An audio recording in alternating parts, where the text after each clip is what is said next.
Kevin has 30 years of management and consulting experience in the IT field with a broad background in banking and financial services, as well as experience in healthcare, government, higher education, the convention and trade show industry. I used to do that too, and the nonprofit world. Kevin, come on out. Good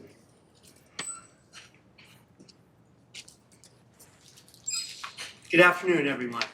This is the stay awake session. It's after lunch. I don't see much coffee around here, so we're going to try to be as scintillating as possible. So keep all you guys awake. Now, do I need the microphone? Do I need to do this for a recording or anything? Yeah, you do need a microphone. They need a microphone. I need to do this. Yeah. Okay. See if the technologist can figure out how to use it. Oh, it's always hysterical. Green probably means go. Can you hear me? Ooh, wow, how about that? Sounds good, though. All right. So, as you've heard, I'm Kevin McDermott. Welcome, all of you people. I wish I still looked as young as that picture, but I don't. All right, so I'm going to introduce our panel. Starting at the far end, we have Danny Kim, who is a senior principal architect at Versec. Did I say that right? Versec? Okay. Kevin Novak is next. He is the managing director at Breakwater Solutions. We have Walter Leffman, next in line, Director of Security at Chicago Trading, and Tony Collings, Cybersecurity Advisor with CISA, right? Welcome to all of you. So the subject of today's panel actually has been kind of fluid and flexible. We're here to talk about operational technology, which is not surprising given that this is a manufacturing company, right? But we're going to get a little far afield of that. Actually, we can get what I would say is to the underlying field for operational technology. But to start out, I'm going to ask our panelists to talk a little bit about OT and IT and the differences and how, if they are converging, how that convergence is manifesting itself. So, going in order, I'm going to start from the near end. Tony, take it away. What do you think? So my experience is all with IT, and I've just recently got into OT. So if you were part of the tour, they did a really good job explaining it. And of course, being a federal employee, we always go back to NIST and this cybersecurity framework. So we apply those controls based off the NIST cybersecurity framework, identify, protect, detect, respond, recover, to IT. And apparently I learned today that you can apply the same mindset or cybersecurity framework to the OT technology as well. So it was a learning experience for me, but it was really good. Thank you. Well, we'll pass it down the line. Walter, you had already talked to us in email, so you want to repeat what you already told us? Yeah, definitely. So I've had some OT experience way in the past when I worked at Motorola and before that at the Fermi National Accelerator Laboratory. Since then, I've been all in IT. And at an RSA conference a few years ago, I was walking around the floor, saw a vendor who did OT, ICS controls, and things like that. I'm not his customer, I'm thinking, but it looks interesting. I'm going to talk to him. And the more I listened and the more we talked, it's like, oh my God, I have things at work that look like IT problems. They're not. They're OT problems. I have trading systems. They look like Windows desktops. They run on Linux servers. Everything's IT, right? Except they have to run 24/7. I can't patch them without going through massive QA processes. Multiple people have to use them, sometimes sharing logins. And my maintenance window is terrible. I was like, it's all the same at this point. Then the IT is becoming like OT, and the OT is connecting to the internet and becoming like IT. So there really isn't a difference anymore. Kevin, do you agree? Definitely a convergence. Like Walter, my experience with OT is a little bit further back. I used to be one of the owners of a company by the name of NeoHapsys, and we used to pen test different manufacturing plants and other. And so we would hack into power plants and different transformer plants and whatnot. And back then, security was about, okay, did they put it on the internet accidentally or intentionally? And did they, are they relying on, simply obscure IP addresses that they don't publish, very publicly? Or are they actually trying to create some sort of a barrier between that? And this is back kind of when you could, ascribe a Purdue kind of, 5-tier model to this, right? 3-tier just is similar, but five stages. And so, but as we've kind of evolved and started integrating this concept of IoT into industrial control systems, we've started to converge, as Walter said, down from IT into the gateway layer of OT, and OT kind of coming up into the gateway layer of IT, and we've kind of now created this converged hierarchy where the constructs that we've known as traditional information technology security are starting to just apply, and that's regardless of whether that's risk management or the security control layers or other. I think a great talk this morning was really great about making sure you're applying a zero trust model, but I also like layered defenses. But I think we're absolutely converging in the middle. Okay, Danny?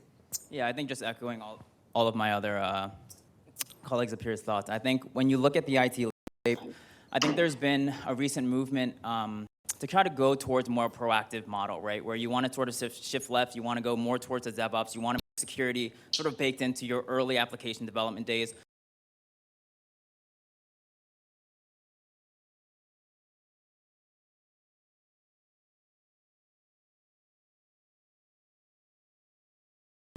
Just as we had talks this morning, just going over, hey, how are we going to educate these manufacturing plants on what proper security hygiene looks like?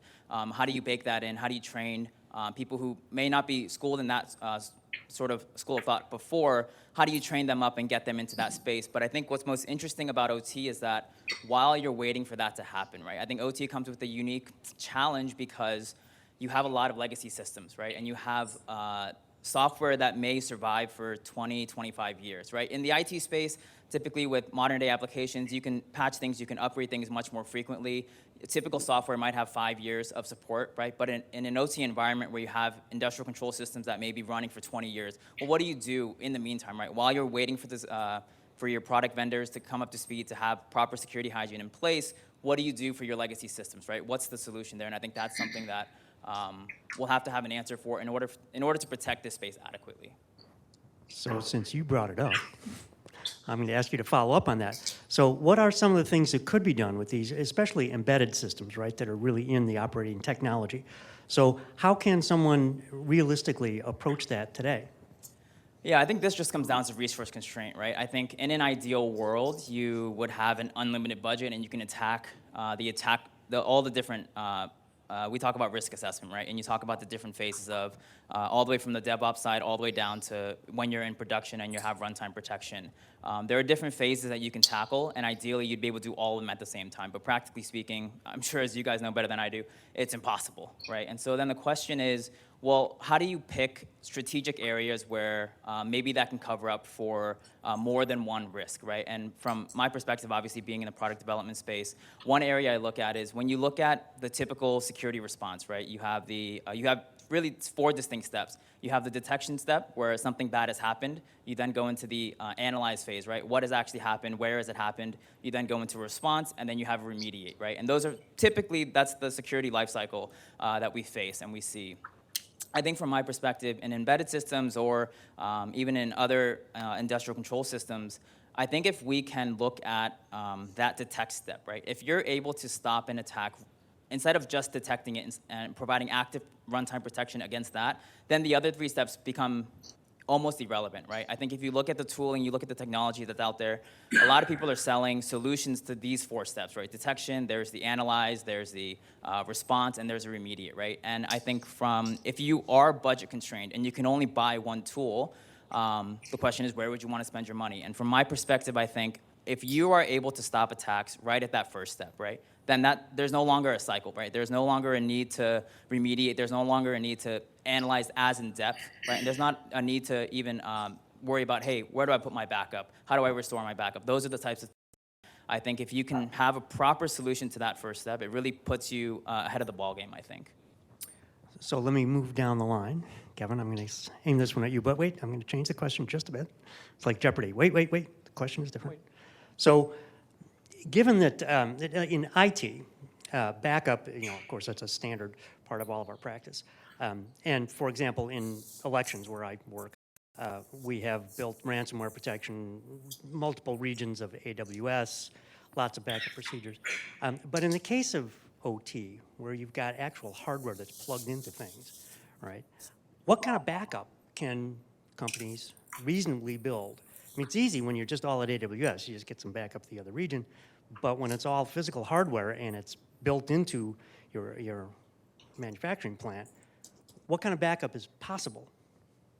I mean, I think we need to differentiate the layers of that whole model because, you're not necessarily going to have a backup of, we'll say, a press, a printing press. You may have backups, right, depending on who you are, but the redundancy isn't quite the same, right? That's where you're dealing with physical, repairs if you need to embark upon those. You have good backups of your suppliers to make sure that you can get parts, et cetera. But as you start moving more towards the traditional IT stack, well, redundancy is redundancy. And when you start talking about the data layers that actually feed your PLCs, that feed your controls, the instructions that they need, well, then that's traditional redundancy. You're not dealing with differentiating that type of redundancy. But the slight difference when you start talking about OT in this mix is you do have different layers of communication interacting than you do just pure IT communication. So you do have to have different ways of integrating those controls. So, for instance, good recommendations are having different authentication between and not having the same authentication, but having redundancy in the controls that are in each of those layers and not simply at the manufacturing level. So let me pass the microphone down. So now, Walter, I'm going to ask you to follow up on that a bit. So in terms of authentication, right? So again, with IT, it's pretty straightforward. But with embedded systems, and especially something that's been around 30 years, and even understanding the different layers that Kevin has talked about, how difficult is it to introduce this kinds of authentication into these legacy systems? It's quite difficult, and in fact, in many ways, you may not be able to do it. So, some of the old OT stuff just can't go into the modern world as is. That's where you have to wall it off in a walled garden and say, you know what, you just have to use old school principles to protect this. And it really goes back to how we manage a risk, right? There's we used to worry about the how, I'm going to put a firewall and watch some things. Now we're into the what, like what's important, what am I trying to protect? And the final evolution is mission assurance, the why, which is what do I need to get done today no matter what happens? Once you've identified that, you'll identify the pain that you have to go through to achieve that. So you may think, I'd really like to put this device directly on the internet because it's easier. But if that means your mission fails, then you just can't do it. Tony, you want to follow up on that? Because this is, it's kind of a little bit of a stretch, but a little bit of the black swan question, right? So like if you guys all know what the black swan is? Anybody not hear that term? Okay, so the black swan arrives and everybody in your village dies because the black swan has arrived. So in this case, as Walter just said, you decide to put something on the internet, but to do so might create the black swan type of event, right? You think it's a little easier, but it's not. So that kind of brings us to the general topic of risk management, right? Because as Walter has pointed out, okay, this would be easier. I'd love to plug this thing into the internet. My team would like it. My customers might like it. But there's a risk involved, right? So at CISA, I mean, you guys look at risk all the time. So what's your sense about how the concept of risk management may have changed over the years, and where is it today as opposed to where it might have been 10 years ago? phone a friend. So, no, I agree that it has changed, but I think it's still as in the basics, it's still the same. So risk management is risk management. In traditional risk management, right? You can't. I guess I shouldn't say you can't. You can manage the environment, but it becomes very costly. So, but you want to prioritize your business. What are the key aspects of your business, and focus your risk management on those areas, right? So if a key area is compromised, goes down, you could be out of business, right? So what we've seen as we mature in our risk management, traditionally was a group within an organization. This is a risk management group, right? And so in the last few years, we've kind of moved more towards an integrated risk management. So we look at risk management not within the risk group that goes out and does risk assessments, right? But we look at an integrated risk management where it's across the enterprise. Everybody takes part in risk management. We start spreading the word about risk, the using strong passwords, using multi-factor. So now it starts touching everybody. Security awareness training. So now we're integrating that risk management throughout the enterprise, making everybody aware, making everybody involved in the risk management. So I'm glad to bring that up, because one of the other questions I wanted to follow up with is how you actually do drive that concept down into the organization. And, at the county clerk's office where I am, yes, there's training and there's all sorts of things. And I think we've done a reasonable good job of alerting people to the dangers that are out there. But what kind of resistance is likely to be met, that you're likely to meet, and how can that resistance be overcome? So you can either take this or you can pass it to your neighbor. I'll try. Okay. So, of course, change is hard, right? Anytime you introduce something new, you're going to get resistance. It really doesn't matter from the top to the bottom. You're going to get resistance. So a key with anything we do in cybersecurity, whether it's IT or OT, we have to set the baseline. We have to set the policy. We have to set management's intent. So this gives us buy-in from the top to implement things. And then in addition to that, we have to train people. We can't just say, these are things you have to do now. We have to help them to understand why we have to do these things, why we have to make this change, and why it's important not only to them, but to the business as a whole, right? The business goes out of business. You don't have a job, but hopefully we don't get to that point. But a lot of times you can relate it to a personal experience of theirs and to help them understand. So you wouldn't give out the password to your bank account, or you would use a strong password for your bank account. So why not use a strong password to protect the corporations or the enterprise's assets as well? Unless it's that Nigerian prince who wants my password, right? Yeah. Absolutely, yeah, Those here it is. still go around, yeah. And I think just to build on that, I think the key difference now versus maybe 30 years ago or 20 years ago is that risk has always come down to, how likely is this event going to happen, and then how critical is it if this does happen, right? And then the question then with regards to risk assessment is, well, how much is it going to cost me to patch this risk, right? To prevent this risk from happening altogether. I think maybe 20, 25 years ago, that question of, well, how likely is this going to happen and how much is it going to cost me was probably miscalculated. Right now, seeing the most recent attacks and looking at how connected the world is, I think that risk has grown.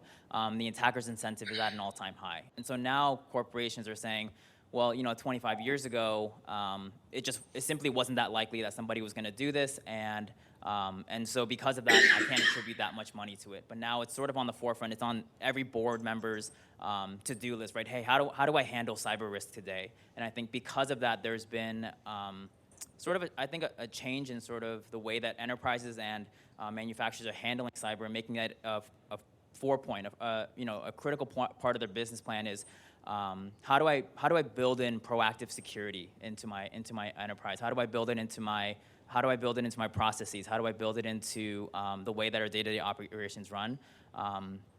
Going back to your question about, how there's always going to be resistance to change, right? And I think, especially when it comes to increasing your security, that typically means that there's a decrease in operationalization, right? You connect things to the internet because it makes your job easier. Well, if you can't connect to the internet anymore, that means that John Smith might have to drive 30 miles to the factory to go make changes, right? And so there's always going to be some of that trade-off, but I think now corporations are realizing that that trade-off is worth it in comparison to the potential sort of risk that connecting something to the internet carries. So, Kevin, because we've heard about how we can get people, well, there's a theory you can never motivate someone. You can just open the door so that their own motivation will help them step through, right? But if you're trying to get people to buy in, as we said, how does one, especially if you're not the top dog, how does one set the culture? Because I think we all know that culture is the key to any kind of change, right? So, and that has to come from the top. So how is it that, I mean, how many CEOs we got in here? Anyone?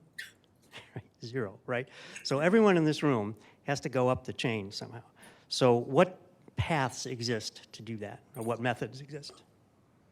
You know, I think we've touched on a key component of what's needed, but I don't think we've kind of like really kind of put it out there in more finance. So one of the absolute first things that's critical to this entire process is to actually understand the risk.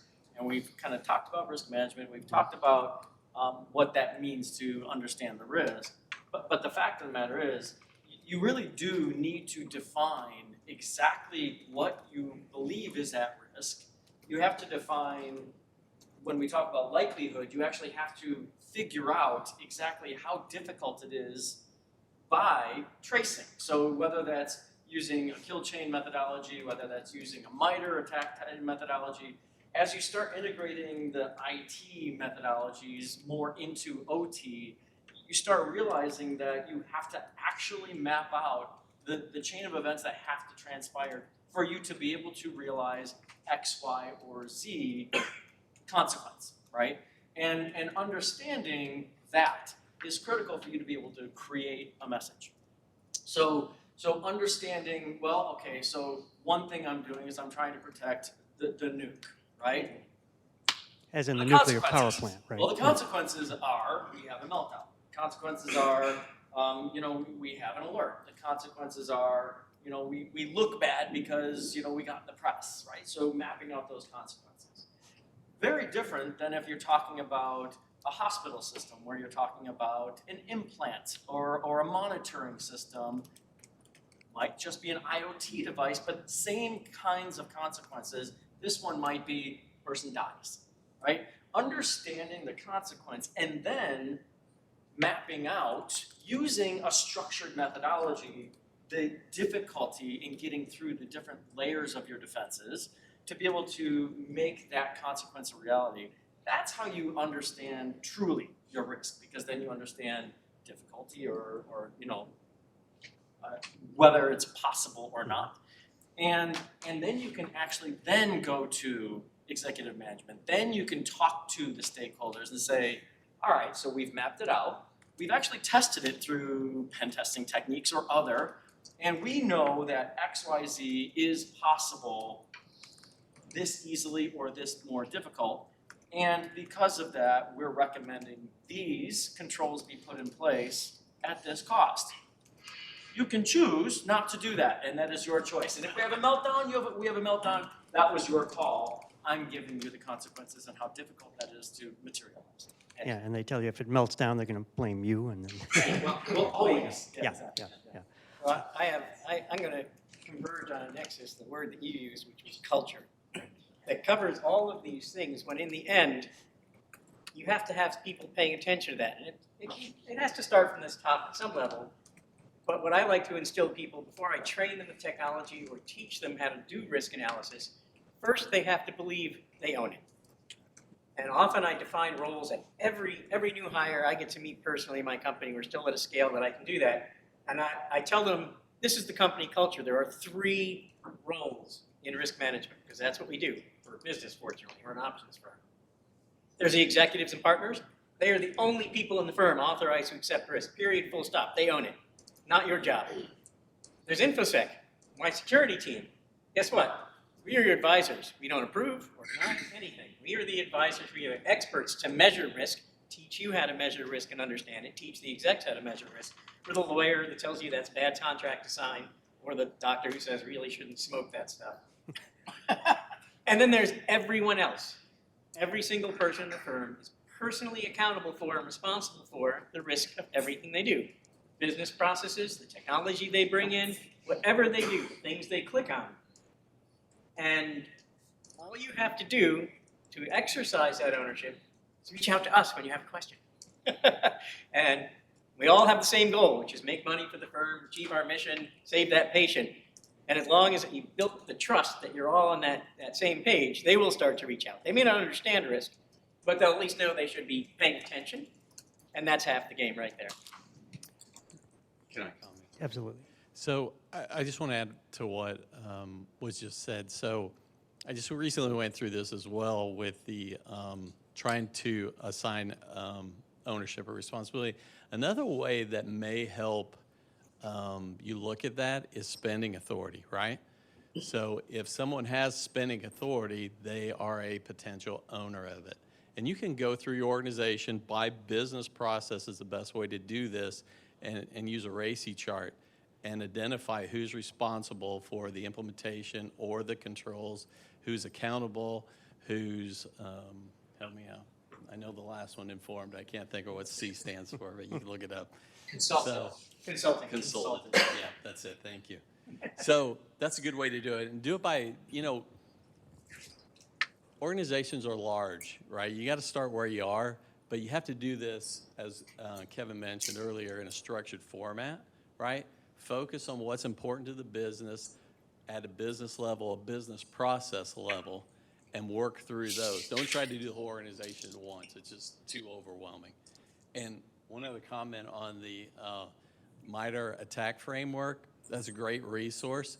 The newest resource, take a look at it when you want to start looking at risk. Another way to look at risk, right? So you have to have the threat and the vulnerability. Take a look at it. The new version of the MITRE attack framework lists 9 attack vectors, right? So you got countries, you got nation states, criminals, cybercrime, but there's still only 9. These guys are really smart. This is what they do.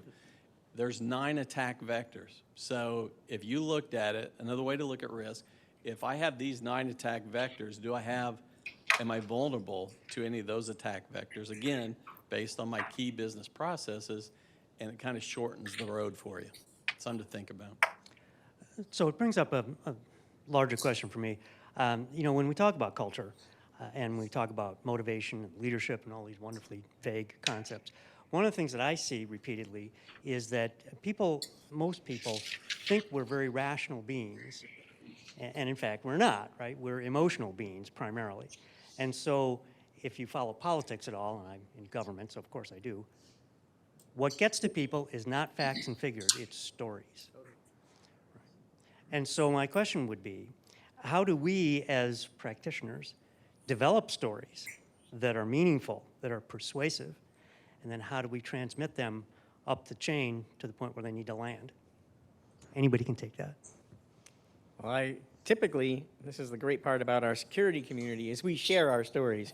So if it happens to one of us, the rest of us at least get to take that story forward, and especially if it's a peer, it's like, you remember Joe? Yeah, Joe's out of business. Oh, you want to know how that happened? Mm-hmm. In fact, you probably know the story of Knight Capital. I certainly do. Feel free to tell people that, Knight Capital. So that was less of a pure cybersecurity or security concern than process and controls and discipline, with change management and focus on things that you think were important.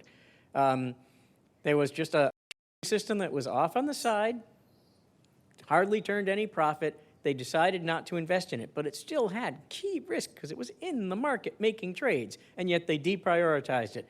So they do pieces, it screws up, they had no support process, they didn't know what to do, and the thing basically spent the company in 15 minutes at the end of a close day because they weren't operating with discipline and clear view that, yes, that was still a real risk. You look small, but the real risk was it can place orders in the market. There is absolutely nothing in your trading firm that is more dangerous than something that can place orders in the market. There is no small such thing. So losing sight of what that real risk was important. And that's how you build discipline in operations, and good operations is good security. And we should add that, Point can make a big difference. that Knight A Knight decimal Capital, point can make a big Oh, difference. yeah. yeah, Knight Capital was bankrupt at the end of the Yeah. day. Yeah. Right. They were out of business. 15 minutes. Gone. Firm ending event. So, I used to use this in a class that I would teach at a local community college. And I would ask the class, well, how many people think that that was the fault of the IT guys who developed the algorithms that malfunctioned? And people would raise their hand. How many felt that it was, as you say, the partners, the people who make all the risk decisions, right? But in the classes I would teach, it would be about half and half. People thought, well, the IT guys didn't test it properly. It's their fault. Walt, I'm sure you don't agree with that, right? No, I do not. It is about the discipline that goes throughout the culture, and that starts with the partners. They own the risk. They should have held people accountable and had that risk, visible to them. And they should have been able to communicate to someone. I'm fortunate in some of the firms I've worked in, even the lowest level IT person would know that single mantra. I can put an order in market. That's a big deal. I'm not just writing it out there and putting it out and not releasing my code. I'm doing something important that needs someone paying attention to it. And that's sort of what makes, I think that's just what makes security so difficult, is that it only takes one weak link, right? So like trying to instill a culture of hygiene and a culture of excellence with regards to maintaining, the right level of vigilance when it comes to your security practices is important, but it only takes one bad egg, and I mean, that's why we're in business, but it's what makes it such a challenging problem. And so from there, I think the question is, how do you minimize that exposure, right? And I think that goes back to some of the concepts we talked about earlier this morning with regards to microsegmentation and trying to limit the blast radius. One person does get they get hacked or their account creds get stolen. Can you limit the amount of damage that one person can do? And I think by implementing that, you can sort of have a bit of a compensating control just in terms of your risk there.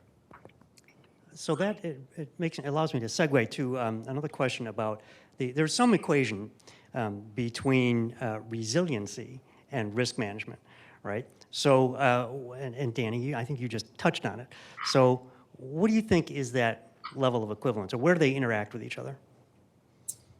I don't know the math equation off the top of my head. A equals B? Yeah. You would think I would know. I think as we explained risk, right? What is the likelihood of this event happening? And then how critical is this event to my business? And then resilience, I think I would define that as, well, how many bad things can I have happen to my business such that I'm still alive at the end of the day? And I think that's sort of the way that I see these interacting. And when it comes to building up our security defenses, I think you can tackle it on really any of those fronts by either eliminating the risk altogether or by tackling that aspect of, well, if this event were to happen, how do I defend myself against it being debilitating to my business, right? And I think those, again, going back to some microsegmentation, trying to limit the blast radius of this attack happening, I think those are the types of elements that I would look at to see, well, how can you balance the equation and figure out where the smart money should be spent. Kevin? I don't actually see it as kind of two ends of an equation. Actually, resilience, which is clearly defined as the ability to return to a state of normalcy, right? Resilience truly is establishing a set of control paradigms that allow you to manage the ability to maintain operational effectiveness. And so, when we're talking about developing your program, that's really just one consequence, the outage or the impairment that you're dealing with building controls that establish resilience. So, I mean, I just see that as one set of controls that manage one set of outcomes, adverse outcomes. Well, I particularly like, Danny, the idea of I hate to use military terminology, but the blast radius, right? What damage can be done if this person or this section is attacked successfully? And so containing the damage around that perimeter seems to me a key part of resilience, right? Which I think, Kevin, speaks to your point. This is the controls, right? The controls are what manage that perimeter so that the blast radius is contained, right? Walt, you look like you had something to say. Yeah, it is definitely a spectrum in the sense that all the controls, If you want to have mission assurance, all the controls say everything's fine, nothing bad happened. Resilience is, okay, those didn't work. You still have to do your mission. How do you achieve that? So it's really just a spectrum, before and after, or a different time of the day, whatever it may be. And the difference is resilience is clearly focused on what do you need to deliver and how. And then you work outward from that. And sometimes you're surprised. I did a recent tabletop for ransomware, and all the ops guys are like, we got to be up, we got to be up, we got to be up. And finance, our CFO, is in there and saying, if we're down for a week, I don't care. That's X million. If I can't manage my position in the next hour, we're screwed. So, that's where I should be focusing my resilience. Let the systems go down. We need to be able to do that. Yeah. So, Tony? Yeah, sorry. I'm going to offer, speaking of stories, I'm going to tell you a little story. But no, prior to joining CISA this spring, I was the Deputy Chief Information Security Officer for the state of Illinois. We manage roughly 65,000 endpoints, give or take, what was going on. My job was governance, risk, and compliance. So under that group, I had the risk management group and the business continuity group. So when you look at big picture cybersecurity, right, we're talking about we measure risk, right, based on protecting our assets, so our data, what's valuable to the company. So we do a risk assessment based on that to look at a threat. Do we have any vulnerabilities that threat could exploit? What's the impact, or what's the likelihood? And then in cybersecurity, we apply controls, right? Whether it's a password, a firewall, vulnerability scanning, pen testing, some of the things we mentioned, right? This is traditional cybersecurity, right? Business continuity takes a little different approach. It focuses on the business. What does the business, or the different business lanes that we have in our organization, and what does it take to keep those up and running, right? So do we have backups in place? Do we have restore procedures in place? Do we test our DR plans? So to me, resiliency is the big picture that incorporates these two together. And there is a little overlap, but the traditional cybersecurity, right, and the business continuity. So cybersecurity, and the way to look at this, again, back to my federal government job, then this cybersecurity framework. If you look at identify, right, we have to identify what we have, we can't protect what we don't know. We have to then protect it. We apply the controls based on the risk assessments, what vulnerabilities have, what threats we think will exploit those vulnerabilities. Detect, we watch for anomalies, right? Is something happening that we should be aware of, okay? That's cybersecurity. We look at business continuity. Are we being attacked? This is what happens after. Something's happened. Can we sustain that attack, right? And maintain our business line during the attack, and then after the attack, if we need to, can we recover from the attack? So we have about 8 minutes left, so I want to open it up to questions. People in the audience have questions for any of our esteemed panel members? Be kind. Don't be shy.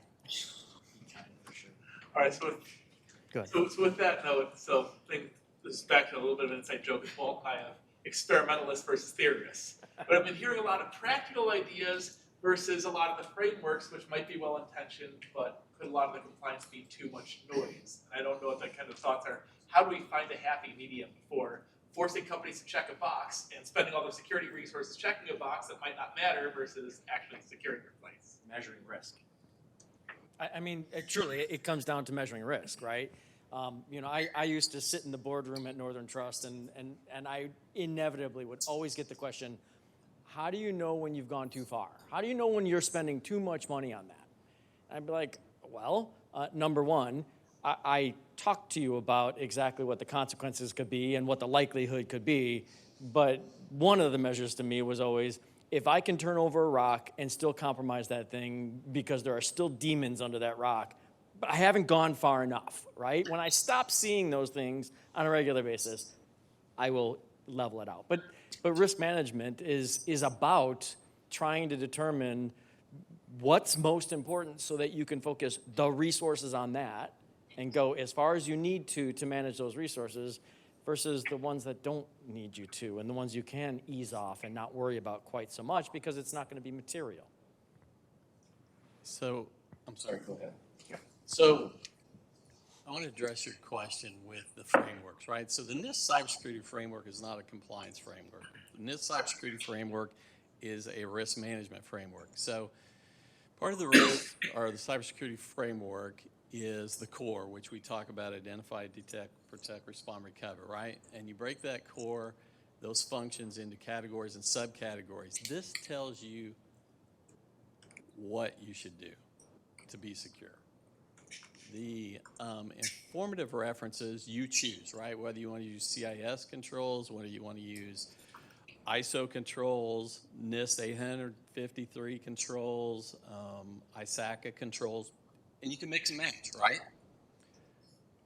So here's what you, or I guess for you it'd be the left-hand side. Here's the core, right? This is what you should do to be cyber secure, right? This was NIST, a bunch of smart scientists, engineers, a lot of people went into that NIST cybersecurity framework. It's been around for years. It's used internationally. Now, don't get me wrong. You don't have to do everything in there, right? Let me get to that, okay? So then we look at the profile. So you address what controls you have in place. This is your current profile, right? Then based on a risk assessment, what are my threats? What are my vulnerabilities? Where do I need to go to my target profile, right? This will set a roadmap. Here's the controls that we propose. We talked about this.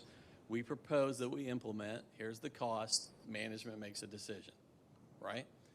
Then the third part of the NIST cybersecurity framework is the tiers or the rigor in which you want to do this. So it goes from a low end of pretty much ad hoc to a high end of including automation. So, and then there are 3 levels of that. So you have to also look at your risk management, right? Your internal risk management, your integrated risk management. How well am I integrating risk across the organization? And the key, which we haven't talked about today, and I think it would apply to IT as well, is supply chain. How are you dealing with your partners and their risk management as well? So, Very cool. And then the key, I think possibly to your question, is that the framework is just that. It's a framework to guide your thinking. There are things that exist outside of the framework. There are things some framework works great for and someone doesn't. You better pick the right one for your particular problem, and you can't stay inside it. So all of the frameworks in the world would never tell me whether the source code that might be stolen from my firm or the system that could be brought down is important or not. Only I can bring that to the table to actually understand that from the experience in the industry and such like that. If you're locked into the framework as your only measure, you will always lose because the framework isn't perfect. It's just the guide and will help you get in an orderly fashion to a good place. But that's not the only thing you have to do, for sure. Yeah, it always comes back to, I think, situational awareness, like you were talking about earlier, right? The same risk can have very drastically different outcomes, right? And an IoT device that's maybe controlling your heart, that's a pretty big risk if something goes wrong. Whereas if it's, I don't know, controlling just one small controller, maybe it doesn't have that big of a business impact, right? So the same vulnerability, the same risk can have very different outcomes. And so I think it always just comes back to applying some common sense is not the right word, but just some smarts, right? Think behind, hey, for my business, what would happen if this happened? Like the framework is like they said, just that, right? It's the means to an end to ensure that your business has resilience, has controls in place to ensure that at the end of the day, it's operational, and that looks different for every enterprise. So we have about 3 minutes left. That's time for one direct question. Okay, yes. My question is, it's probably to Kevin, but you'll answer it too, just because you were mentioning it, Kevin. So as a profession, when we talk about risk management, I think we all collectively agree risk is a human impact. I believe we can do a reasonable job measuring impact. If this happened and this would happen, and here's what it would mean in terms of downtime, in terms of money, it's a reasonable thing. I think we can reasonably identify what our most critical assets are. I assert that we cannot predict with any deterministic reason likelihood. And I'm curious if you found differently. And I kind of look at, when I think about who's best at measuring risk in the world, I think insurance companies, and with 50% of cyber insurance are out of business right now. So how do we really do it, and especially with the link? So I think the question is more what's a good way to calculate likelihood? Or do you believe we can? I think we can get close enough to make it matter. So one of the things I like to kind of define this as, you're defining the proximity to the realization of a risk event, right? So the closer you are to that risk event, the more likely it is to happen, right? And I like to measure that based on how difficult or how many layers of controls or how many steps in the process you have to go to be able to realize that loss event. And so this is why I'm a big fan of MITRE. I'm a big fan of kill chain, because it allows you to use a methodical approach to determining where you are in that layered distance from the successful realization of an event from materializing, right? And so if you do a good job, as you noted, of saying, I know that this event, if it happens, it would result in this material likelihood, so a $1 billion loss, right, is going to happen if this happens.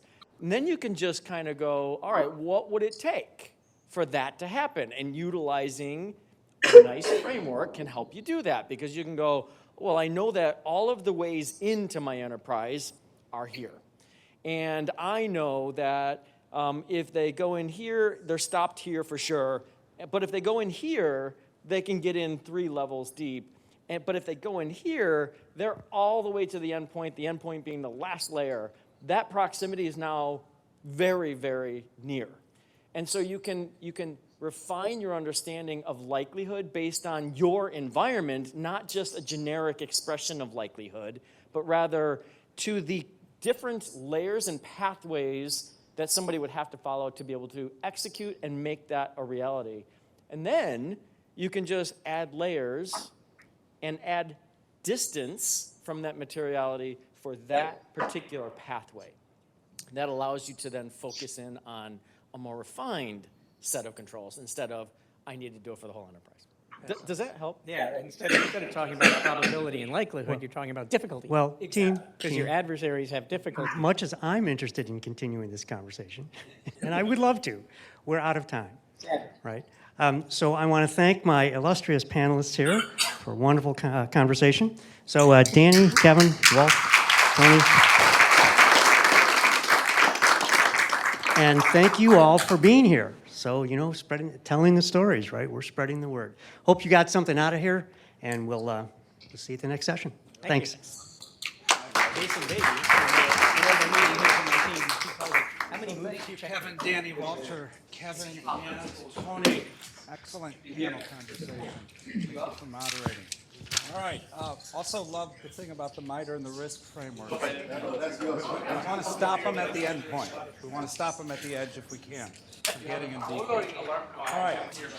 Next up is a presentation by Shane Hibbard, Director of Information Security for Invenergy LLC.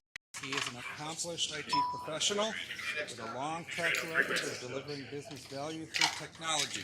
Give a presentation. Yeah, I should have shared it. Oh, yeah, grab the microphone right there. Just go next. Oops, where is this escape? Oh, good Lord, is this a Mac? Is it just the next slide? Is it that easy? That's me. I need your deck. That's it. Okay, awesome. All right. So he has in-depth expertise in information security compliance and designing secure networks, proven ability to lead projects, and deployment on a global scale. I'm going to stop there. Oh, that. Because the list Good is stuff. long. Yeah. Thanks, everybody. Should I use this? Yeah, please. Okay. Thanks, everyone. So, my name is Shane Hibbard. That's better, right? Yeah, okay. Thanks, everyone. My name is Shane Hibbard. I, like I said, is Director of Information Security at Invenergy.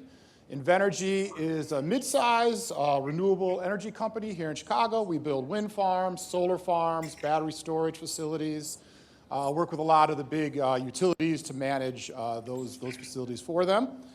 Ironically, before the job I had before Invenergy was at a company called KCG, which was the remnants of Knight Capital, right? So after Knight Capital went out of business with the attack that Walter talked about, they were bought up by a Chicago firm and merged and became KCG, and I did security for them. So I had some secondhand knowledge, a lot of secondhand knowledge of that event, and met a lot of people with post-traumatic stress about the events that day. $400 million in less than an hour they lost. It was pretty devastating.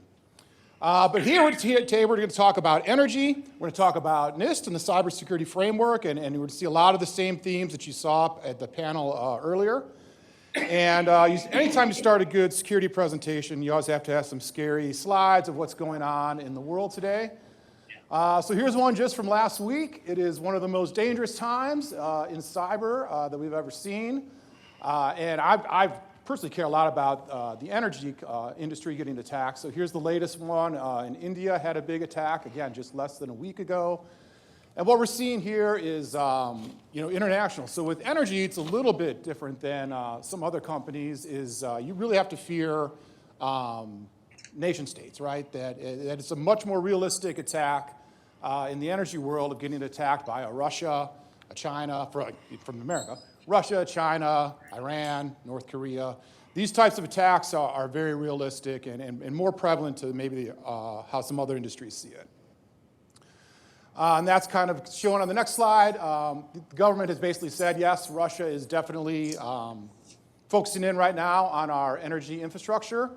And our energy secretary came out recently and basically just said, yeah, they have the power or capability of shutting down the power grid. So for a lot of years, people used to say, oh, no one can shut down the power grid. It's distributed. There's all these, protections in place. It'd be really difficult.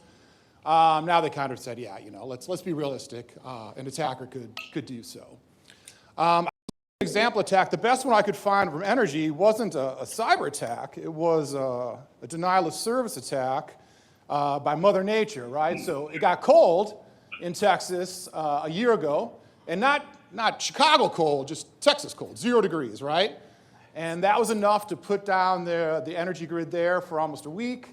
And you see some of the devastating results here, right? So $300 billion is the estimate in monetary damage, but 246 lives, and that's the government estimate, which is probably conservative. I've seen estimates as high as 700. So a devastating, a real, when you think of, Equifax, that was kind of the worst data breach maybe we've ever seen, 150 million Social Security numbers. But, we're okay, right? And we're fine. It was bad. But this is real people and real consequences. So it's a scary thing, and it's a scary time for attacks like that. And the other frustrating part of that attack is that they pretty much knew that could happen, right? So 10 years before, they had cold weather in Texas. They had some problems on the grid, not as serious. But they did a big study, and they said, what's our lessons learned, like a good, incident response team does. And the lesson was we really need to weatherproof our energy grid in Texas. And 10 years later, it still was not done, and those were the results. So we really got to get ahead of these kind of attacks. We know they can be serious, and so we talk about kind of what are the things we can do. So one group that is, what does a OT attack look like? How does it differ a little bit from an IT attack? So there's kind of 5 steps that people kind of call out. An attacker is going to try to degrade the operator's ability to monitor the targeting system. So they want to take your visibility away. They're going to want to operate. They're going to want to operate the OT device themselves. They're going to want to impair the system's ability to report back. So anyone who's monitoring is not going to see what you're able to do. They're going to take away your ability to control the OT device, and then they're going to enable some kind of remote or local reconnaissance, and then they're on their way.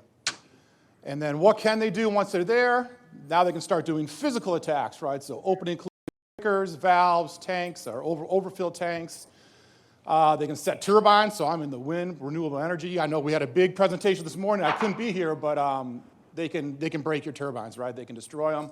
And just put your plant in an unsafe operating condition. So again, very serious consequences for an OT attack.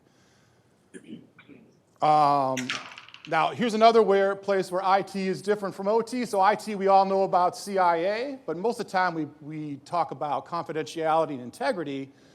But it's really availability, which tends to be the #1 factor when it comes to OT. For us, we made commitments to how much energy we're going to put out into the grid, and we have to fulfill them. It's a big deal if you can't put it out there. But the thing that really trumps even availability, again, is safety, right? Because you can really hurt people, kill people. In mine injury, you can make things blow up if they get control of your OT. So safety really trumps all three of the security triad. All right, so now we're going to talk about NIST and what do we do to stop all this stuff. So NIST has recognized that OT is a serious issue. They released a new guide to operational technology security back in April and put it out for comments that ended in July.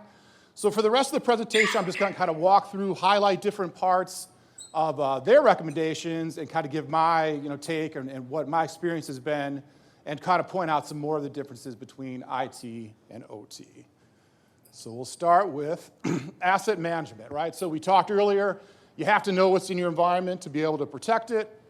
That's a very basic IT security concepts. However, with OT, with IT, you just have some kind of scan. You can use Nmap, Qualys, whatever, blow out a scan. You get a nice report in 20 minutes, and you can see what's out there. OT, you really can't do that. Scans tend to knock machines offline, cause outages. It's a trouble. So then what do you got to do? So then, if it's a newer site, maybe you can go into your line drawings or build documentation. You've got some kind of diagrams there, but that's usually out of date pretty quickly. So you got to start working on manual things, either walking around the plant itself or doing your own kind of manual crawling through the network. But those are very resource intensive. They're error prone. Not a lot of great alternatives. Now, there are some vendors out there that have tools that will sit in your network and monitor your network traffic, and then based on watching flows back and forth, can make a pretty good map of what's in the inventory. However, what I find with us, with like a wind farm, is so distributed, and a lot of the OT that lives inside of a turbine, the communication never really makes it down to a central place where it can be detected and monitored and whatnot. And so in order for those tools to be effective, you have to put in a probe of some kind and maybe multiple probes into every single turbine like we have, which is for us is many thousand, and it gets cost prohibitive very fast. So it's a really challenging problem, I think a little more challenging than it is with IT. The next one is governance. So we talked about management involved, getting leadership, who owns the risk of OT. So this one's really important, right? So you've got to get out there. You're lucky if your leadership understands IT security. If they understand security, it's pretty miraculous. The one thing you can do with telling stories, and I say what I've learned in the energy industry is they might not understand OT security, but they understand safety, right? So these energy companies, they understand safety. That's the way you want to tell the story. They understand the damage you can do to their physical assets. So you want to put it into that framework in order for them to understand. There's also a lot of legal and regulatory aspects that you have to make sure are covered, and you make sure that leadership understands and puts in the right programs there. Trying to get a CISO or some kind of person with real executive responsibility is nice, and it's hard. Energy companies are kind of behind the times, I think, there. Making sure you have great communication between your IT and your OT organizations. So those are two separate groups with two separate leadership chains in my business. So we really got to make sure that they're communicating back and forth and working together. Cross-training between the two. And these two I kind of added at the end. Making sure that the leadership understands what these tools cost to improve your OT security in advance. So when we write new deals, they can factor in those costs later on, or before we get started, So I don't have to try to jam them in later on and ruin all the margin of the deal and try to fight through that. That's a much harder fight, right? Energy, electricity, it's a commodity, right? Our electricity is the same as anybody else's. Cost is a big factor. So we got to make sure that we're putting those costs in up front. And then, again, making sure they understand that it's nation-state attacks that are a realistic thing. And these are very sophisticated, obviously more resources than we have. So we really have to have a top-notch program.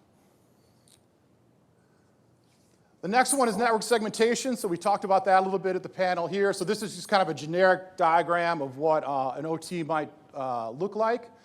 Up at the top is your enterprise, your just normal, your office workers, whatnot.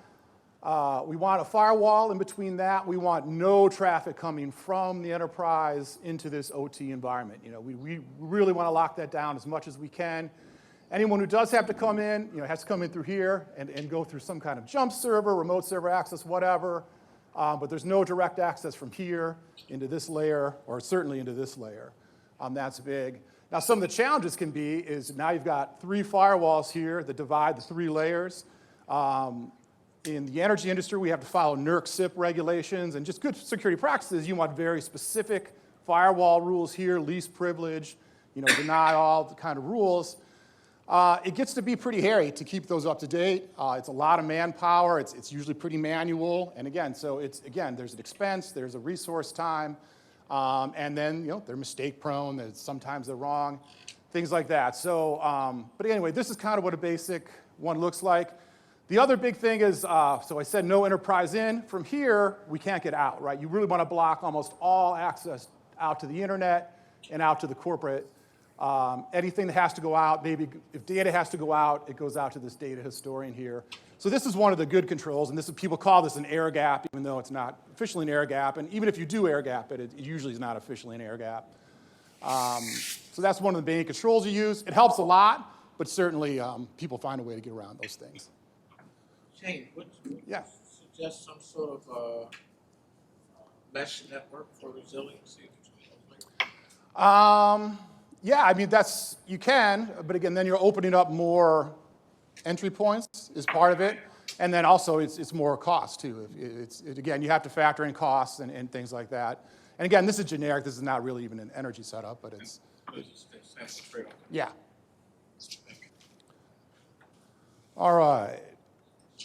Next one is access control. So another hard one. So a lot of these OT devices don't just plug into AD like your Windows servers. So either you have to put in accounts locally, you get a lot of shared accounts. It becomes very difficult to manage when people leave, when people, onboarding and offboarding gets to be awkward, sharing passwords is no good. One of the things that NIST points out is for safety, some HMI devices, they can't even have authentication, right? There's just too much risk. Like if I'm trying to save someone's life by cutting off access or cutting off a valve or whatever, I can't risk fat fingering my password. So I just have to leave, no authentication on there at all. And you do have to build around that. Default passwords, we see even worse than in IT. We see a lot with OT. With renewable energy, physical security is really challenging because our stuff is out in a farm somewhere, right? Like it's not a nuclear plant with a big gate and armed guards and all this stuff. It's just some equipment sitting out in somebody's farm, and kind of anybody can walk up to it at least. Now we have cameras and locks and things, but I don't know, if I have a bomb or ram it with a truck or something, like you physically can just be there. So that's a challenge. It's something we have to do. The other big one we see is third parties, right? So a lot of this equipment is very sophisticated. We get a lot of vendor support, and those third parties have to come inside that network and work their way down to the OT level. So there's a lot of remote access and a lot of managing. So like we work with General Electric on our wind turbines. They've got a group of engineers that help do maintenance work and troubleshooting with us. So they each have to have their own individual accounts. We have to have this process set up with GE for when they hire new people, when they let people go, and we have a certain amount of time to get rid of them. So it's a lot of challenge and a lot of, again, access control headaches that come with this type of environment. So all stuff to think about when you're putting together your OT plan. That's a duplicate. The last one are I guess the last slide I have is flaw remediation, right? So this is vulnerability management. And similar, OT devices have vulnerabilities just like all these other Windows devices. But here's some of the differences, right? So first, the OT vulnerabilities are going to be more difficult to track, right? So if you have a big-time Windows vulnerability, it's going to be on the news, it's going to be in the papers, your staff's going to be telling you about it, the HR person will probably tell you about it.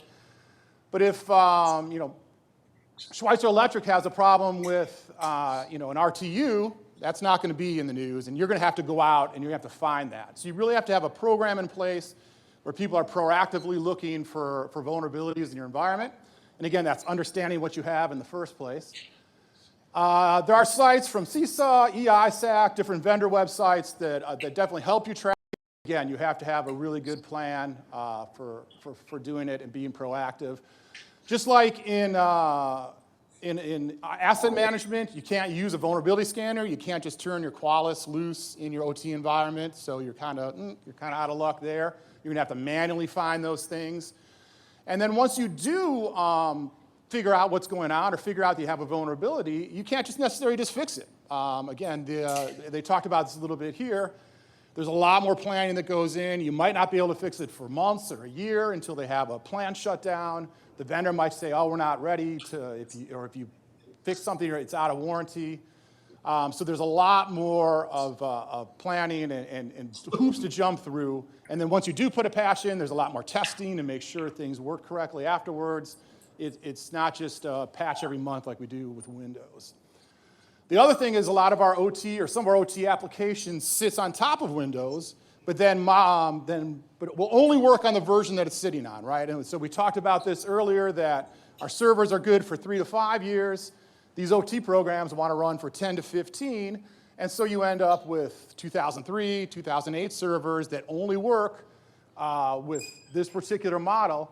And if you want to patch or you want to fix that, you have to replace the entire SCADA system, which is a monumental cost. It changes all the economics around the power plant, and you're going to get a lot of pushback. But if you don't do it, you can't. Then you have to have a really serious plan of like, all right, how am I isolating this? How am I monitoring? What am I going to do? You know for sure you're going to get asked an insurance question of, do you have any Windows 2003 in your environment? And then you have to say yes, and then you're going to get more questions of, okay, we hate you, we think you're terrible, a lot of that. So again, another tough problem to fix is vulnerabilities. I didn't put slides up for respond and recover part of NIST, but it's, again, has their own little quirks, right? So with incident response, our first instinct in IT is to shut it down, right? Turn it off, pull the network cable, whatever. Can't do that in OT, right? Could be could be a vital system. So you've got to have some other plan. You've got to think ahead, the threat, the attack chain, all that stuff. What are we going to do if we think we've lost control of this? It's much more complicated with OT. And same with recover, right? It's not just backups and a quick restore or spin up a VM with a snapshot. It's a whole process, right? So you've really got to think about how long is it going to take you to recover? What are you going to do in the meantime when I can't provide energy to somebody? How else am I pumping it in? There's different strategies there. So a lot of difficult, challenging problems facing OT. I didn't even get it. Sorry, I thought I was already done. Alerting, another problem. So collecting OT logs is different than Windows logs. There's not as much support from SIMs, right? So getting those logs somewhere centrally. It's hard to find expertise of who understands the OT logs, who can go through and pull out the interesting things. The OT are known for having a significant amount of false alarms and just kind of garbage in there. There are a lot of outsourcing, and there are some, not a lot, but some outsourcing possibilities there, but then you have to think about NERC, right? Because a lot of this data is considered NERC sensitive. You're not allowed to ship it out of your facility. So that means they have to come in, and again, now you have to know everybody who's coming in. You have to come in through remote access, and then they have to take special NERC training. They have to have 7-year background checks. So there's all these things that pile up and make something as simple as just looking at your alerts very difficult. So more stuff to think about while you're thinking about stuff. And this is the last one, malicious code detection. So again, in our world, we put antivirus on everything in the IT world, and now we have EDR, which is even more advanced, and we have monitoring and everything behind that. You can roll, a CrowdStrike out in 2 days into a huge environment, thousands of endpoints. You can't do that in OT, right? So first of all, it doesn't, they're not really built for OT devices. AV software can negatively impact, they say, the time-critical control. So anything that slows down an OT device could be catastrophic for it, so you have to be careful there. You have to do massive amounts of testing before you put any kind of antivirus. And they warn even just simple signature updates really have to be tested. And they say, oh,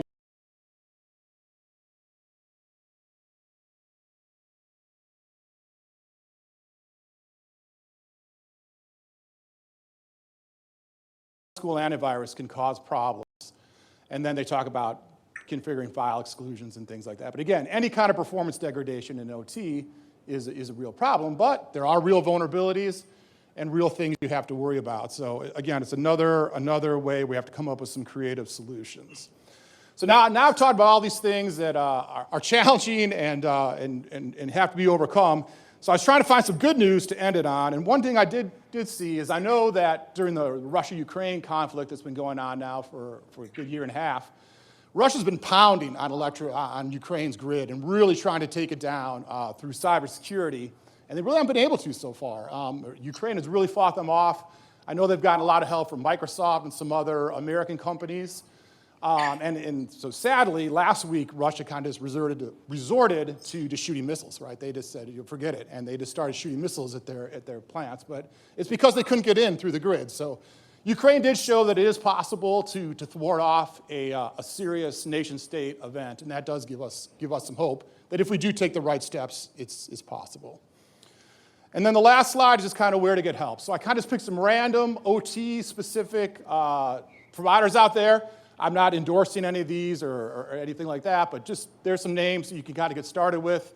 And then there's a bunch of government, nonprofit agencies that definitely have great material and can really get you going in OT. And that's it. Thank you.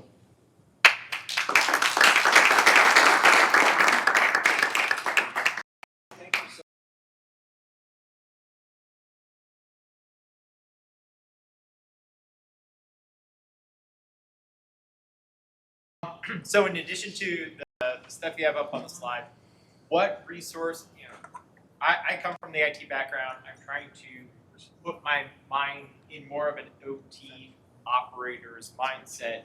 What are some of the resources that you use to keep yourself up to date and kind of, I don't know, if you came from the IT side or you've been there. Yeah, I definitely came from the IT side, yeah. What do you use to kind of put yourself in the right mindset when dealing with these issues? So I'd say, EISAC has a monthly meeting that's really good that I attend, and they, Dragos is who's, I think they're on here somewhere. Dragos does an overview of OT attacks and in the latest news, and they do a really good job of communicating what's going on and what to be aware of. They send out alerts, every day, red, yellow, green, of different attacks they see at different other power plants around the country. That gives some really good information. The other one is just kind of talking to my OT. So I have a whole OT team who I do work with, and they kind of help to show me how OT works in general and gives me that background and the basics to get started. Thank you, Shane. Yeah, That was a great presentation. You practically laid out a playbook for us. I try what I can. All right, thanks everybody. All right, thank you.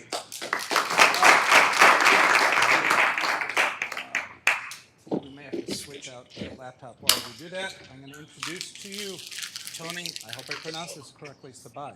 Yes.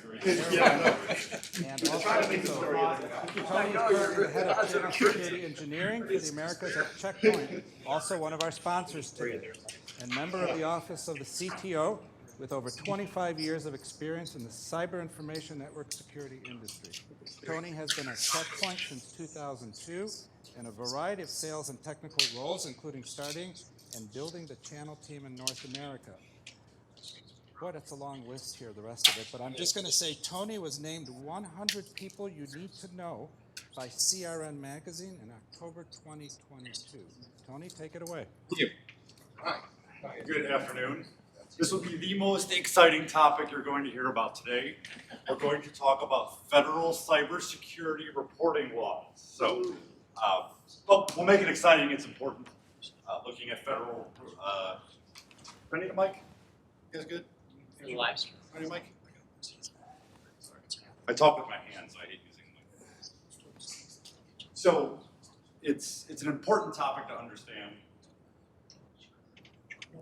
There we go. All right, it's an important topic to understand, and it's going to affect all of us, and most of us, and you'll see why in a second. We'll throw some fun stories in here in a minute. So, who's affected? What are some of the highlights? What do we know now and what's still waiting to be released and developed? What do we need to look at in the future? And then I'll give you some kind of personal recommendations at the end on how we can prepare for what's coming.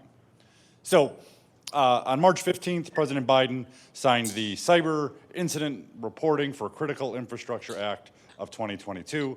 The bill has a long, other boring number name, but I don't remember what that is off the top of my head. But it centers on 16 critical infrastructure sectors. I'll go over those in a minute. Those 16 sectors were not defined by this regulation. They were previously defined by CISA, so I think Tony probably wrote them himself. So where is he? They were defined by CISA as critical infrastructure or critical sectors of our economy and our environment, and we'll get into that. The bill pretty much focuses on the reporting of breaches and ransomware as organizations are breached, and how eventually they will need to report them, and some of the guidelines around it. So a lot of words on the slide, we won't go through them all, but these are the 16 sectors that are defined by CISA as critical infrastructure sectors.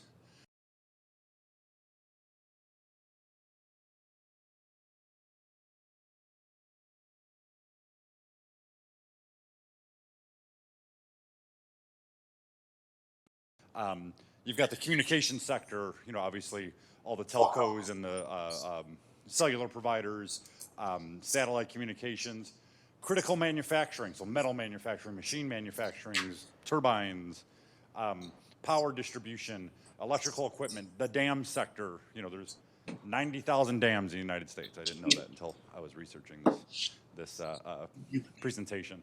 The defense industry-based sector, obviously that's pretty self-explanatory, and important emergency services, EMS. The energy sector, of course, the entire energy sector, oil, gas, wind.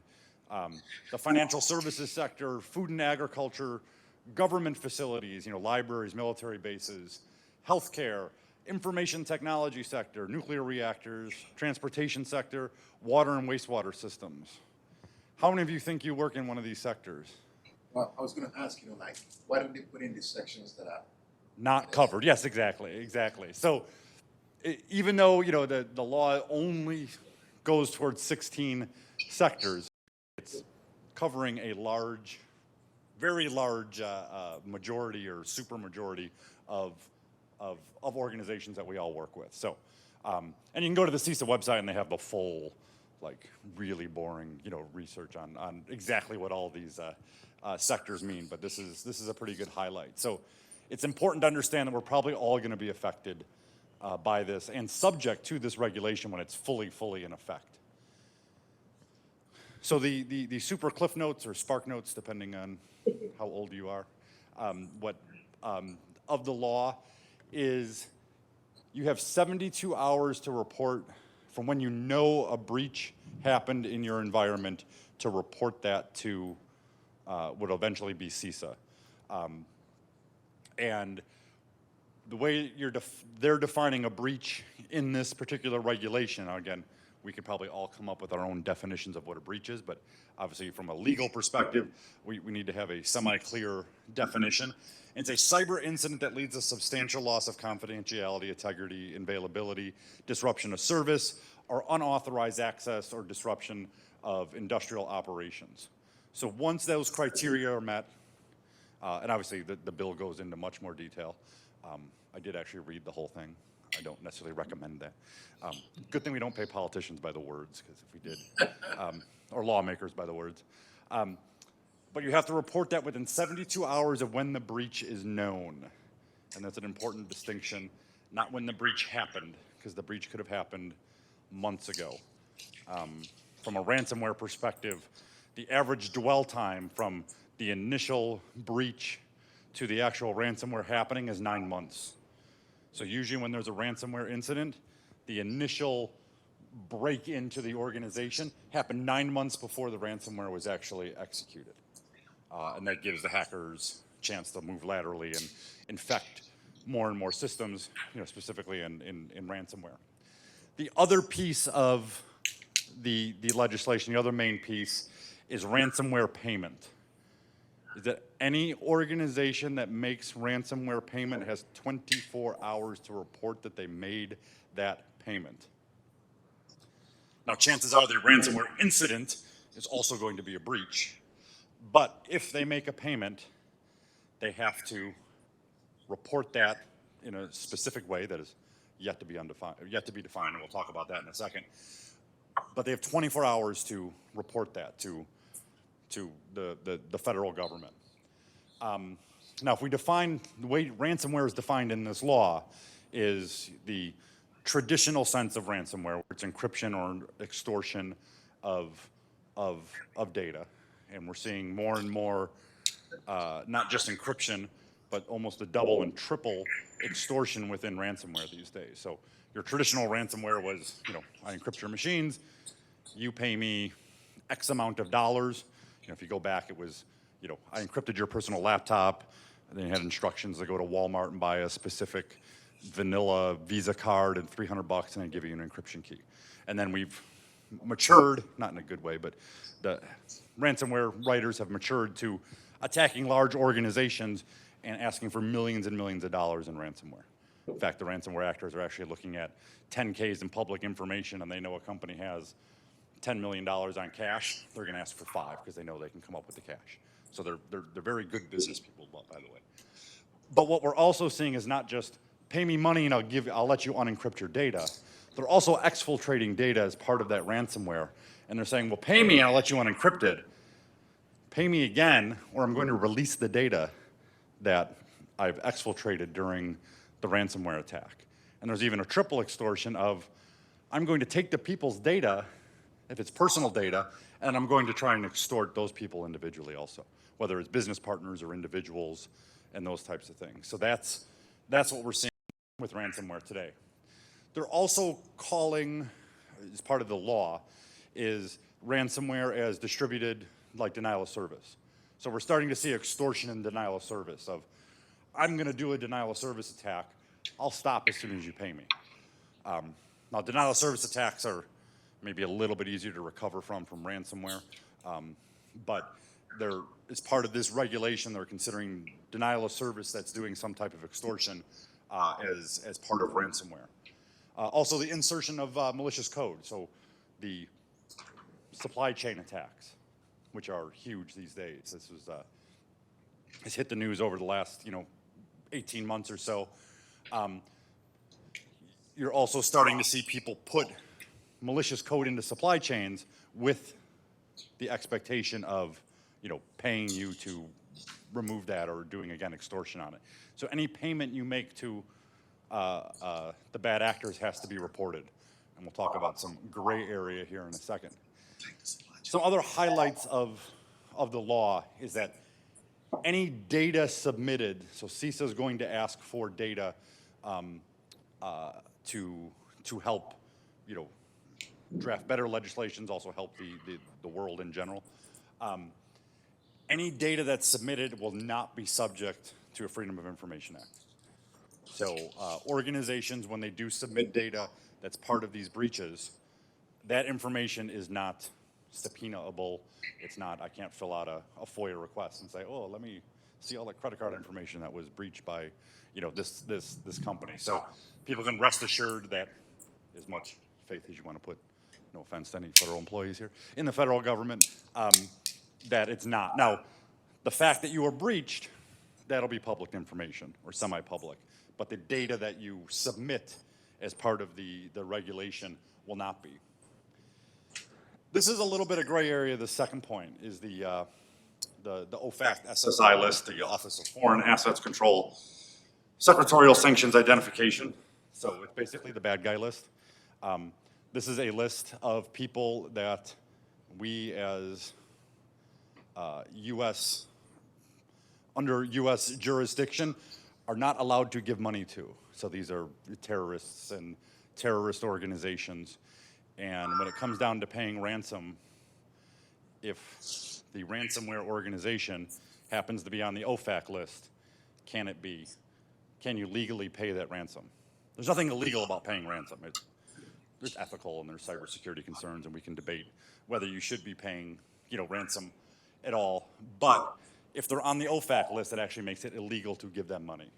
It's a little bit of a gray area because it's not like, terrorist organization A is the one claiming it. It's usually ransomware as a service. They're going by some funky name, like Crazy Monkey or something, or some APT42 or whatever the hacking group is. APT42 is basically state-sponsored, nation-state-sponsored, by the Chinese government. And there's Iranian-sponsored ones, and there's Russian-sponsored ones, and there's U.S.-sponsored ones that we don't hear about. And, we do some of the same stuff too. But we have to make sure that they're not on that list if we're paying the ransom. Then it also brings in the outsourcing or the MSP aspect of it.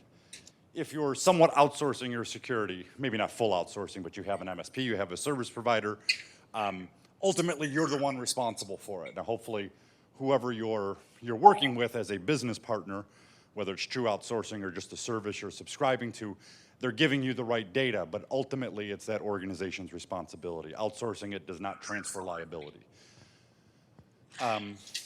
This could be a whole topic all in and of itself of cyber insurance. I've had the honor and privilege of dealing with some cyber insurance companies in the heat of battle, and it can sometimes get ugly. As a security practitioner, I do not want to pay ransom. It's not coming out of my pocket, but just in theory. But cyber insurers look at this in a purely actuarial way. My father was an actuary. My father-in-law was an actuary. And sometimes it's just cheaper and faster to pay the ransom than it is to, and the cyber insurers are like, well, I can pay $10 million and this is over in 5 minutes, or we can spend 6 months and $50 million recovering from it. Now, as a security professional, I do the latter. As a person who has to write that check and pay for either one of them, I would do the former. So, and then there's the aspect of cryptocurrency. Most of these payments are done in cryptocurrency, which obviously are very difficult to track. There's the not so much the secret of cryptocurrency, but the anonymous aspect of cryptocurrency. If you look, and I wish I knew the answer to this, but I don't know. There's probably a handful of people that do know this answer.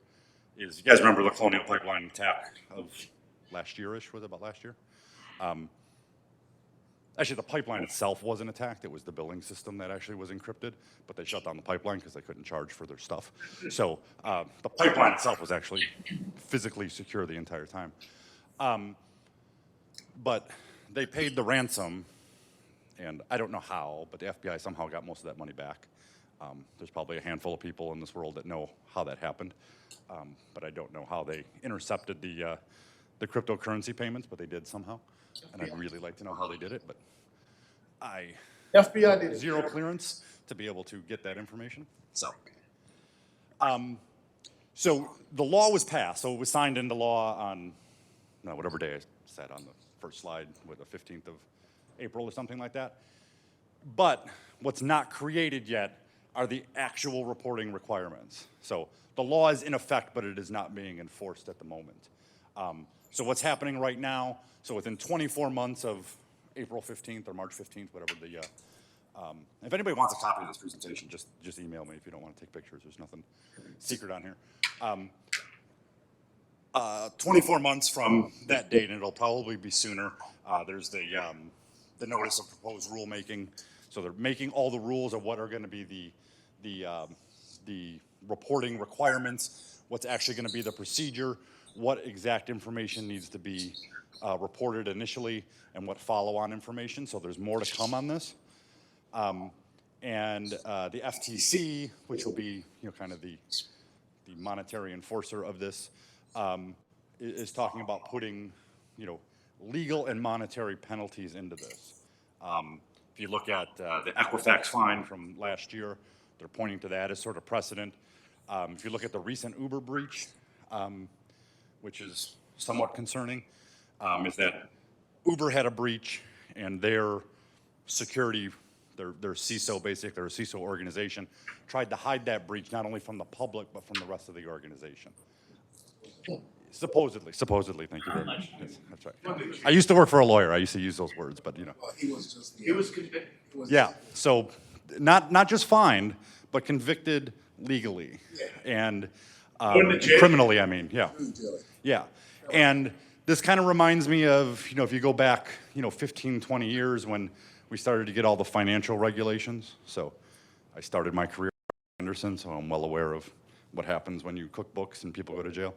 I was just having this conversation this morning, and someone never heard of Arthur Anderson before. So I'm like, wow. Hurts. I know, it kills me. Felt like it was one of the most well-respected companies in the world. Yes. But this reminds me of all the financial regulations when, there was a whole host of CFOs that went to jail because they were cooking books and doing nasty stuff. Hopefully we won't see that, and I have a lot more faith in the cybersecurity community, but they're going to be under the same type of pressure and regulation. And you're going to start seeing some of that type of stuff, like the Uber, criminal charges. This bill only covers the reporting requirements. It does not say an organization needs to have a certain level of security or a certain baseline of security. It's not a GDPR type regulation, the European privacy laws. Different states have some of them. California's got a GDPR-ish regulation. Some other states do. I would suspect, and the word on the street, if you like to bet on federal regulations, which is probably illegal, but is the U.S. will start having a GDPR we'll just copy Europe's law because half the companies in the U.S. have to comply to GDPR anyway because they're doing business with someone in the EU. There's a couple of other acts, the Federal Information Security Modernization Act, which is pending and going through its motions, will address some of the sort of baseline security. There's the Federal Secure Cloud and Improvement and Jobs Act. This is really more for internally looking within the federal government itself, but a lot of the federal regulations that they impose on themselves branch out into the state, local, and even the private sector. You've got the FedRAMP implications. So FedRAMP is the federal government standards for basically consuming cloud services. That's why Azure has a whole separate system that's just FedRAMP certified. Anybody who provides SaaS services has to be FedRAMP certified. And then we need some other clarifications that need to happen in this act is some of the end user notifications and those types of requirements. So what are some of the recommendations, and what can we do now to prepare for when this actually gets enforced? I mean, it's the law, but it's not being enforced at the moment because there's nothing to enforce. You're not going to just call up your favorite CISA agent and say, hey, I was breached. I'm good. Hang up the phone. So the best way to comply to this law is to focus on prevention.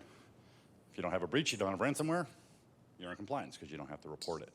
And I think a lot of people are focusing on, I need to go in and, look for all these attacks that could have happened and then come in and save the day. I think we really need to focus more on the prevention aspect of it to keep yourselves from having to report on it in the first place. And it's probably a good time for people to start looking at their data resiliency stance within their organization. I think a couple of things were mentioned in the panel discussion and a couple of the other talks, but doing tabletop exercises. They may seem silly and boring, but sit down and war game I was hit with ransomware, what am I gonna do? Who's gonna do it? Who's in charge? Who has the authority to do something? It's better to do it in a mock exercise than try and figure this stuff out when something's really happening. Having a good incident response plan kind of goes with that tabletop exercises. And I can't stress this enough, but security awareness. The weakest link in any organization are the people from a security perspective. It's a lot easier to trick a human to get you to do something than it is to, hack a system like, it's CSI on TV or something like that.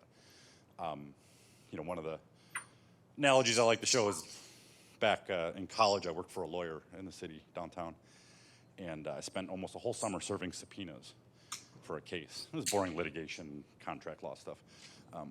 But I had to serve like 45 subpoenas, and I served all but one. I had to serve a lawyer, and lawyers have this innate ability that they can smell a subpoena from about 600 yards. So I showed up every day to this lawyer's office, and this is when I was a kid in college. I had long, heavy metal hair and all that kind of stuff, and I had a little more hair and a little less here. And I showed up every day. I'm like, oh, is Joe Schmo the lawyer here? Like, oh, no, he's not out. I'm like, okay, I'll come back tomorrow. Did this for about a week, and wasn't getting anywhere. So I decided to show up one day. I got this idea because I changed a light bulb in my boss's office because I'm tall, and I was able to change a light bulb. And I got a grievance filed against me against the union for changing a light bulb, but that's a different story. So I got this idea of I'm going to show up to this office and say, I'm here from the building to fix the lights in Joe Schmo's office. So I'm the same person, took my hair out of the ponytail, let it down, looked like, member Leonard Skinner, and, wore a flannel shirt and jeans and put on some boots and walked up to the same receptionist.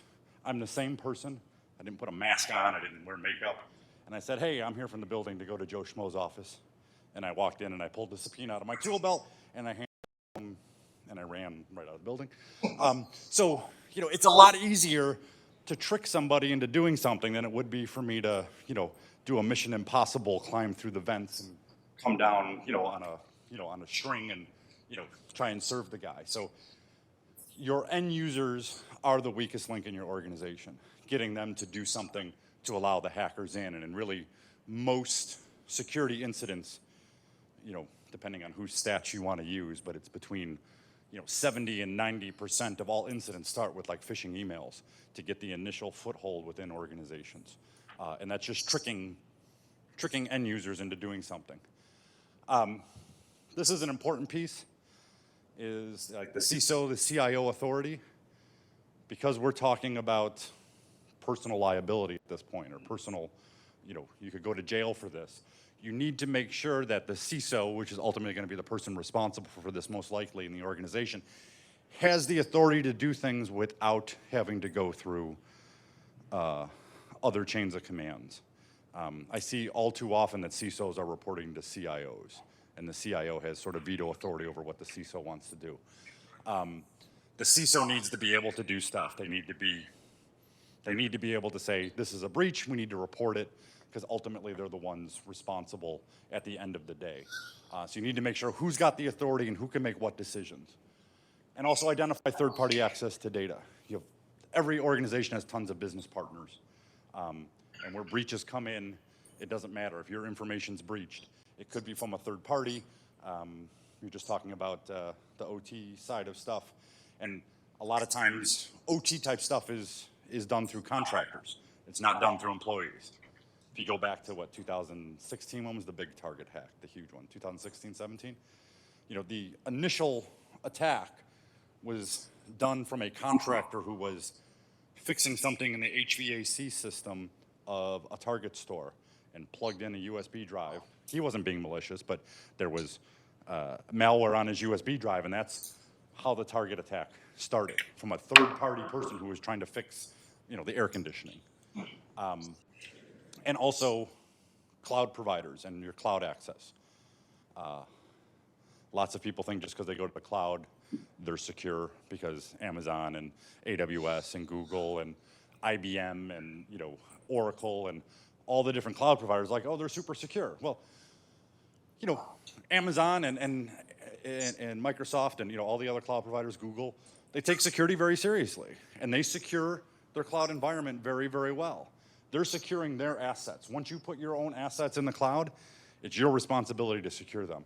If you allow access into the cloud from the internet, if that's what you told AWS to do, that's what they're doing. Now, AWS is responsible. You can't hack the underlying architecture, hopefully. That's their responsibility. But once you put any kind of asset in the cloud, it is now your responsibility to secure, and you need to be able to have some of the same and most of the same security controls that you have in the physical environment. You just don't have to worry about necessarily the physical access of it. That's Amazon's job or Microsoft's job. So that's kind of the quick overview of the Cybersecurity Reporting Act. As we get more of the rulemaking happens, that's really where the rubber is going to meet the road. And we as security professionals are going to have to make sure that we have our systems so that we can report this information, that we're not pulling, we're not scrambling at the last minute to say, oh, how do I report this? And you end up reporting it in 78 hours and you've now violated the law. Not that you're probably not going to go to jail for missing it by 2 hours, but you might get a fine, you never know.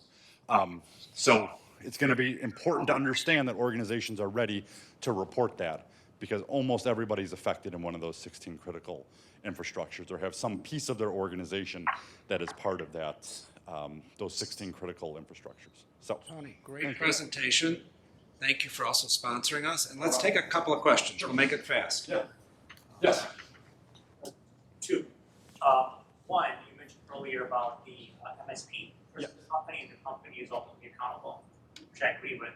So my question there, does the MSP have any accountability to report, especially for the one that detected and alerted them of breach? That's one question.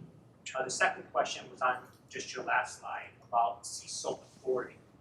Most CISOs would probably believe they fall somewhere in the realm of risk assessment and advising, but you've heard today the ultimate risk ownership, managing the business. I'm curious when you say the CISO should have authority, what authority do you think they should have in this? Sure. So the first question was around the comment I made around MSPs or outsourcing of, just because you're outsourcing or having an MSP, it doesn't necessarily transfer the liability.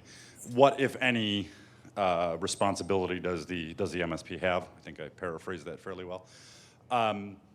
So I don't know if that's necessarily spelled out that well in the law itself, but the liability falls on the person who owns the data.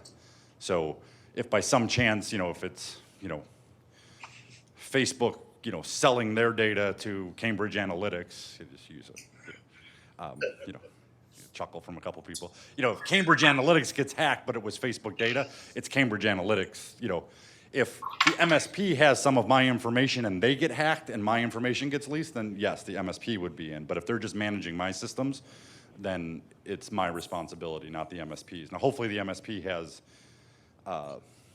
some of the systems set up to help with the reporting, and that should be part of, the MSP's service.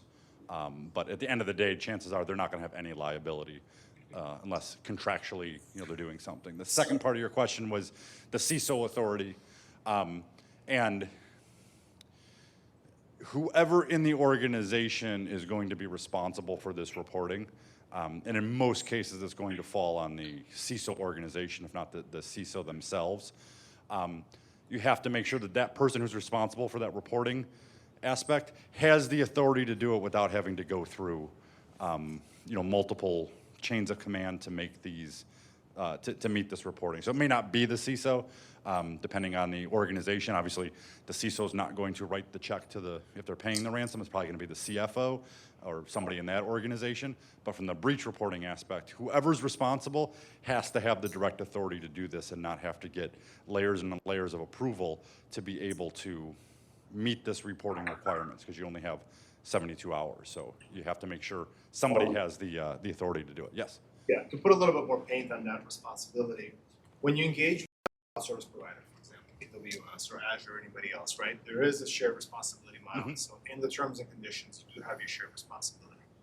And that very explicitly outlines what they will and what they will not. Now, as a tenant, as a subscriber, it is your responsibility in your incident response planning process to account for the fact that, hey, there is that shared responsibility. So when you have an IR plan, it's always a good idea to consult your CSP to understand what their paths are, because there is assistance they'll offer you in many cases. Oh, absolutely, absolutely. So just account for that in your IR planning, right? In your IR processes, including your tabletops, because establishing a channel of communication, knowing where and how to report to get that assistance from the back office side of it, very, very helpful, but also very, very important. That's where a lot of companies actually fall down on not having that prepared ahead of time. Yeah, no, and that's a good point for anybody who didn't hear it, is that your cloud service provider, your CSP, there is the shared responsibility model. It is laid out in very boring terms and conditions that are important but boring. And that your tabletop exercises and your incident response plan should include your technology partners like your CSPs, your cloud service providers, and make sure that the organization understands what Amazon, Azure is responsible for and what you're responsible for. So even despite the shared responsibility matter, I like the answer to your first question. I've always said, in the data, CSI, think chain of custody. Yep. Where that data originates from, that's the person responsible and accountable. So thank you very much. Thank you. Okay, networking break. We're going to do 10, 12 minutes, and then we're going to have a moderated session by John Johnson. Needs no introduction. So, all right, networking break. Washrooms on this side, men on the other side. Refreshments out there. Thank you, everyone.